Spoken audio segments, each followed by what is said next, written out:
Hello again. A few years ago I was reading some stuff where these different theologians were corresponding and discussing what type of church form, what version of Christianity would be best for the church in exile. And they were debating whether the Roman Catholics had the best form for an underground church that's hiding from society because society's turned against them, or whether it be Episcopalian or some version of the Reformed world, or whether it be Lutheran. I was kind of happy to see that the Lutheran approach got a huge amount of credit in those circles, in those discussions. But something did not please me. The church in exile. How does that work? These theologians, these that would call themselves teachers and pastors, will be quick to quote Ephesians 4, where it says when Jesus ascended and he gave some apostles, prophets, evangelists, pastors, and teachers. But they forget Paul's quoting Psalm 68, and if they go back and read that verse in its context, it also says Jesus walks knee-deep in the blood of his enemies. Funny how they never quote that part of it.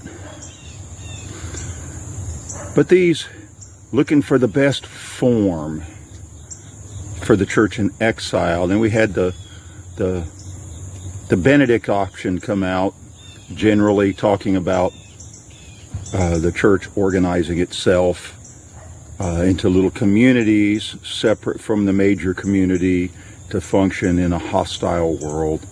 You know what? You'd think all these were dispensationalists hiding under the bed waiting on the rapture or something. Yet none of them believe that. But they act the same way.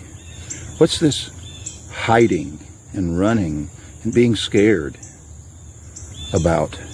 How in the world is that taking every thought captive and making it obedience to Christ? Don't they remember that scrawny 20-year-old with asthma and Crohn's disease who believed in Jesus, so he stood up and he fought the Vikings and he drove them to their knees and made their leader bow before him and asked Jesus into his heart?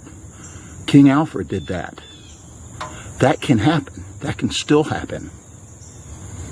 But it's not even an option with these people. How is that? When the church is supposed to be conquering the world, converting every culture group to Christianity. That means we don't quit.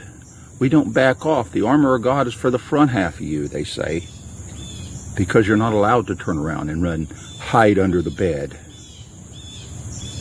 That's just, if that's what your Christianity is, that's why we're in the state we're in.